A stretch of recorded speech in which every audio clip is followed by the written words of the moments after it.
Hello everyone, welcome to study glows. मेरा नाम है डॉक्टर सरिता। दोस्तों देखिए, काफ़ी इंटरेस्टिंग टॉपिक है आज। What is intelligence? बुद्धि क्या होती है, बुद्धि लब्धि क्या है और इसकी परिभाषा कैसे होती है।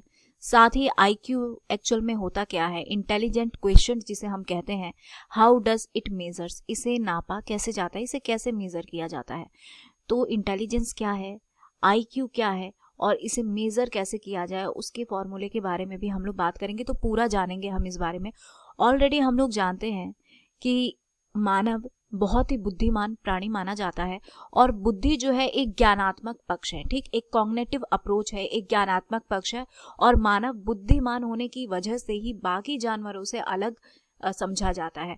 तो आखिर ये बुद्धिमानी है क्या, हम कैसे डिफाइन करेंगे इंटेलिजेंस को, इसके बारे में हम आज के लेक्चर में जानेंगे। बहुत ही ज़्यादा इंपॉर्टेंट ये लेक्चर है, खास करके उन लोगों के लिए जो कि टीचिंग एस्पिरेंट्स है, बीएड के स्टूडेंट है और साथ ही भविष्य में अपने आप को टीचर के रूप में देखना चाहते हैं।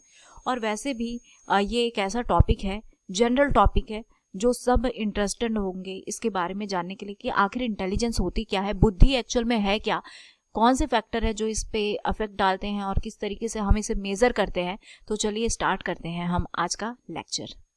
देखिए, अगर हम एक जनरल सेंस में लेते हैं, इंटेलिजेंस को डिफाइन अगर करना चाहे तो सामान्य अर्थों में अगर हम बात करें तो तेजी से सीखने और समझने की जो क्षमता है, स्मरण करने की, किसी चीज़ को याद करने की और लॉजिकल सोचने की क्षमता को ही हम बुद्धि के रूप में आम तौर पर यूज़ करते हैं। ठीक है, यहाँ पे आप देख भी सकते हो डेफिनेशन पे अगर हम जाएं तो in general sense fast learning, उसके बाद अंडरस्टैंडिंग, किसी चीज़ को मेमोराइज करना और लॉजिकल सोचना, इन सब का इस्तेमाल जो है इंटेलिजेंस के रूप में किया जाता है। माना जाता है कि यही बुद्धि की परिभाषा है। तो ओवरऑल अगर हम लोग देखें तो जो हमारे साइकोलॉजिस्ट हैं, ये तीन चीज़ों को निकालते हैं बुद्धि को डिफाइन करने के लिए। ये तीन चीज़ कौन से हैं? सबसे पहला है, बुद्धि को वातावरण के साथ समायोजन करने की क्षमता के आधार पर परिभाषित किया गया है। यानी कि इंटेलिजेंस एक ऐसी एबिलिटी है जिसमें मानव वातावरण के साथ, अपने आसपास का जो उसका सराउंडिंग है, एनवायरनमेंट है, उसके साथ वो तालमेल बिठा पाता है। उसके बाद से जिस व्यक्ति में सीखने की क्षमता जितनी ज़्यादा होती है वो उतना ही इंटेलिजेंट कहलाता है, उतना वो बुद्धिमान कहलाता है। और अगर तीसरे पॉइंट के बारे में हम लोग जाएं तो वो व्यक्ति जो कि लॉजिकल सोच पाता है, लॉजिकल सोचने की जो क्षमता है जिस व्यक्ति में ज़्यादा रहेगी वो उतना ही इंटेलिजेंट कहलाएगा। तो तीन पॉइंट यहाँ पर देखने को मिल रहे हैं कि बुद्धि कहीं ना कहीं एक रिजल्ट है एनवायरनमेंट का। साथ ही जो व्यक्ति जितना तार्किक सोच सकता है वो उतना इंटेलिजेंट हो पाता है। वो व्यक्ति जो जितनी आसानी से चीज़ों को ग्रास्प कर पाता है वो उतना ही बुद्धिमान या इंटेलिजेंट कहलाता है। तो सोचने समझने, किसी चीज़ को याद करना या फास्ट लर्निंग की जो एबिलिटी है, यही एक जनरल सेंस में मीनिंग होता है इंटेलिजेंस का।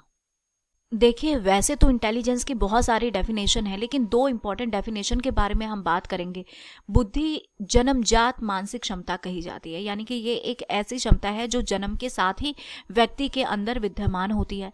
अगर हम टर्मन के डेफिनेशन के बारे में बात करें तो wisdom abstract thought of about thinking of qualification is, यानी कि अमूर्त वस्तुओं के संबंध में जो सोचने समझने की क्षमता है, योग्यता है, वही बुद्धि है जिसकी मदद से कोई भी समस्या और जो प्रॉब्लम है उसका सॉल्यूशन किया जाता है। और अगर हम बिने के बारे में बात करें तो बिने कहते हैं, wisdom 4 words in lies the knowledge, invention, direction and criticism. यानी बिने का कहना है कि बुद्धि, तर्क हो गया, निर्णय और आत्म आलोचना की जो योग्यता और क्षमता है उसे हम इंटेलिजेंस कहते हैं। तो ये दोनों डेफिनेशन बहुत ही ज़्यादा इम्पॉर्टेंट है। अब हम लोग जानते हैं कि आखिर इंटेलिजेंस को मेज़र कैसे किया जाता है। तो इसे मेज़र करने के लिए फॉर्मूला है। वैसे तो बहुत सारे स्कॉलर कोशिश कर चुके हैं। स्ट्रेन ऐसे थे, विलियम स्ट्रेन, जिन्होंने फर्स्ट टाइम फार्मूला इन्वेंट किया, लेकिन इनके फार्मूले में इम्प्रूव करने की ज़रूरत थी। तो फाइनली इम्प्रूव करने के बाद से जो फार्मूला आया वो फार्मूला आपके पास यहाँ है, जिसे देने का श्रेय जाता है टर्मन को।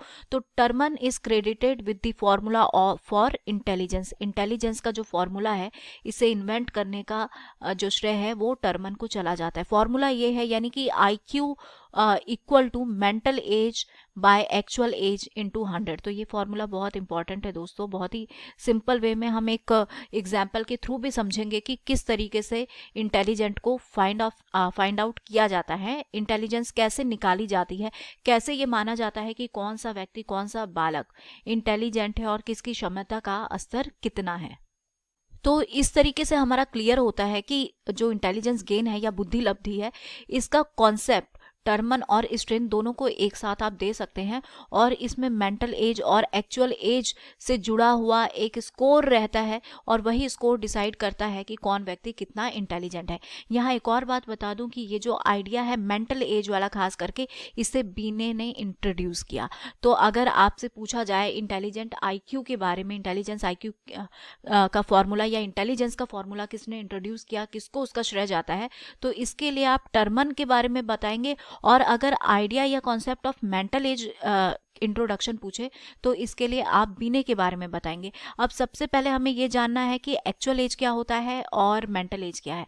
तो एक्चुअल एज यानी व्यक्ति की जो वास्तविक आयु है वो उसका एक्चुअल एज होता है, और मेंटल एज का मतलब उस आयु से होता है जिस आयु के क्वेश्चन या समस्याओं का हल वो व्यक्ति कर लेता है। यानी कि जो व्यक्ति जितने स्तर के आयु का जो भी क्वेश्चन है या जो समस्याएं हैं उसको सॉल्व कर लेता है, तो माना जाता है कि वही उसका क्या है, मेंटल एज है।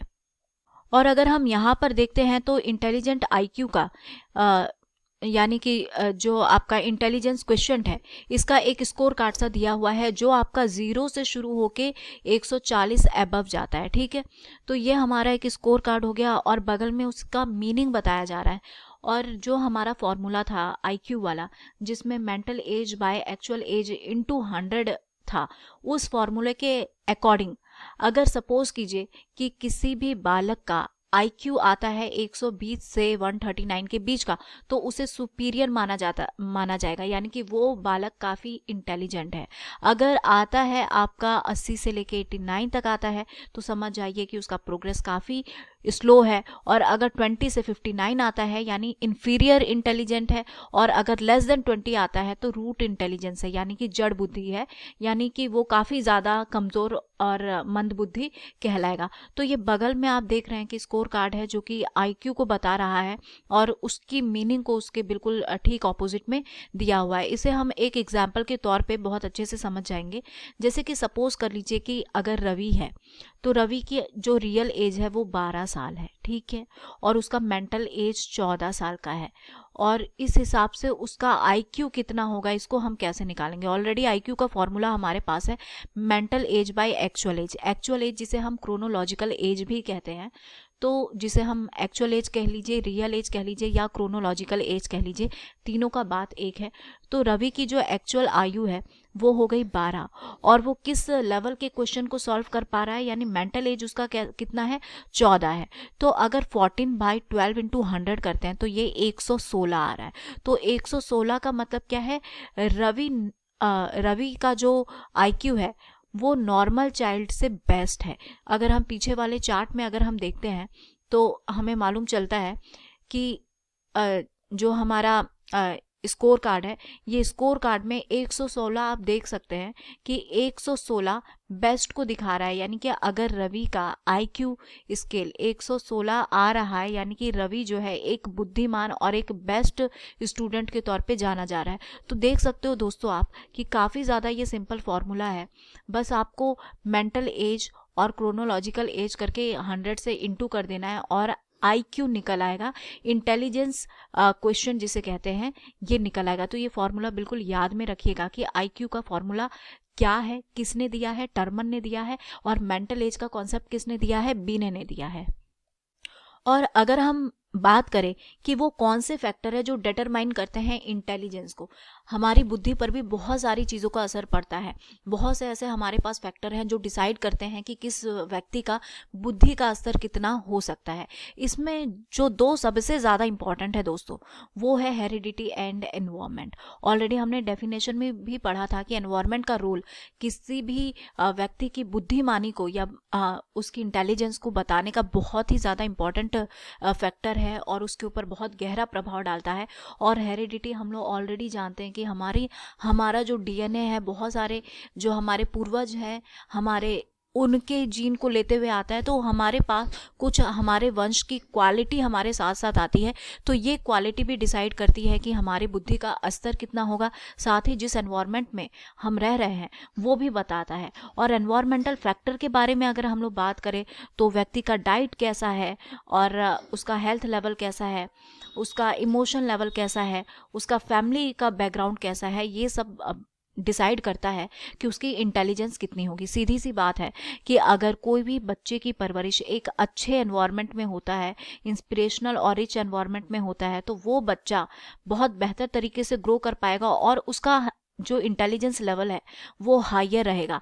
अगर आप किसी ऐसे एनवायरनमेंट में देखते हैं जहाँ पर बच्चे को बढ़िया डाइट नहीं मिल पा रहा है, आसपास उसके गाली गलौज चल रहा है, कोई भी मोटिवेशनल एनवायरनमेंट नहीं है और बच्चा गरीबी में, बदहाली में ज़िंदगी बिता रहा है बिना किसी मोटिवेशन के, तो ऐसे में जो बच्चा रेज हो रहा है, ऐसे में जो वो ग्रो कर रहा है, तो उसमें कहीं ना कहीं बुद्धिमानी की कमी होती है, उसका इंटेलिजेंस लेवल लो होता है।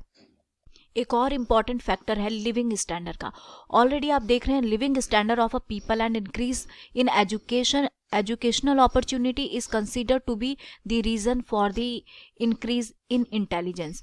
अगर आपका लिविंग स्टैंडर्ड अच्छा है, बेहतर है, तो सीधी सी बात है कि एजुकेशन के लिए, शिक्षित होने के लिए जो अपॉर्चुनिटी और मौका है वो भी ज़्यादा से ज़्यादा मिलेगा। तो जितना आपके अंदर शिक्षा आएगा उतनी ही आपका जो विचार है वो खुलेगा, आपका चिंतन खुलेगा, आप किसी ना किसी चीज़ को लेके सोचना और चिंतन करना शुरू कर देंगे, अमूर्त चीज़ों के बारे में आप जानना शुरू कर देंगे। तो ऐसे में जो एजुकेशनल अपॉर्चुनिटी है ये आपकी लिविंग स्टैंडर्ड का देन है, तो जिस वजह से इंटेलिजेंस भी इंक्रीज हो जाती है। और इसके आगे अगर हम लोग बात करते हैं इंटेलेक्चुअल एनवायरनमेंट कैसा है जहाँ पे कोई व्यक्ति रह रहा है, children living in high socio-economic level have better intelligence than children living in low socio-economic level। आपके समाज का हिस्सा हैं, अगर आप आपराधिक समाज से आ रहे हैं, आप अनपढ़ समाज से आ रहे हैं, आप किसी गाली गलौज देने वाले समाज से आ रहे हैं, तो सीधी सी बात है कि आपकी बुद्धि का स्तर भी बहुत ज़्यादा एनहेंस नहीं कर पाएगा। और अगर आप एक बेहतर सोशल और आर्थिक स्थिति वाले समाज से आ रहे हैं तो वहाँ पर जो इंटेलिजेंस है वो भी काफ़ी बेहतर होगी। तो इस तरीके से कुछ इंपॉर्टेंट हमारे पास फैक्टर हैं जो डिसाइड करते हैं कि इंटेलिजेंस का लेवल कैसा रहेगा, जो डिटरमाइन करते हैं। हम पूरी तरीके से तो नहीं कह सकते हैं क्योंकि हर व्यक्ति का जो इंटेलिजेंस है वो अलग अलग लेवल पे रहता है, परिवार का उस पर असर पड़ रहा है, हेरिडिटी का असर पड़ रहा है, आसपास का जो सराउंडिंग और एनवायरनमेंट है उसका असर पड़ रहा है, आपके डाइट का असर पड़ता है। अगर आप बेहतर डाइट ले रहे हैं तो सीधी सी बात है कि हमारा बॉडी जो है बहुत मैच्योर होगा, बढ़िया तरीके से सोचेगा, हमारे सेल्स रिपेयर होंगे और हमारा जो मेमोराइज करने का क्षमता है, किसी चीज़ को लर्न करने की जो एबिलिटी है ये गेन करेगी। क्योंकि ऑलरेडी हम लोग कहीं ना कहीं ये जान रहे हैं कि आप जितना बेहतर लर्न कर पा रहे हैं, आपकी लर्निंग कैपेसिटी जितनी ज़्यादा रहेगी, आप उतने ही इंटेलिजेंट और उतने ही बुद्धिमान माने जाएंगे। तो आई होप दोस्तों कि आज का लेक्चर आपके लिए बहुत ही ज़्यादा इंपॉर्टेंट और बेनिफिशियल रहा होगा। खास करके बुद्धि, इंटेलिजेंट को आप कैसे डिफाइन करेंगे, इंटेलिजेंस का फॉर्मूला क्या है और कौन से ऐसे फैक्टर है जो डिटरमाइन करते हैं कि एक व्यक्ति का बुद्धि का स्तर कितना हो सकता है। So here is the end of this lecture. Thank you so much for your attention.